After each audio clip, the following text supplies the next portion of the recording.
क्या तुम्हारी ज़िंदगी में ऐसा कोई नहीं जिसके साथ तुमने ऐसे बाहर आके डिनर किया हो, आउटिंग की हो? हुँ?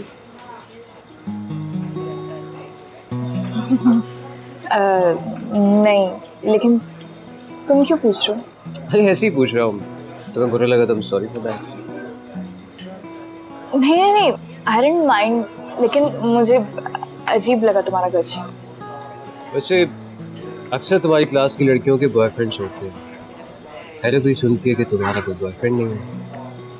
वैसे अक्सर लड़कियाँ झूठ भी बोलती है ना? हुँ? देखो सलमान, अगर मेरी लाइफ में कोई होता तो मैं तुम्हें बेझिझक बता देती, तुमसे क्यों छुपाती? मगर तुम क्यों पूछ रहे हो?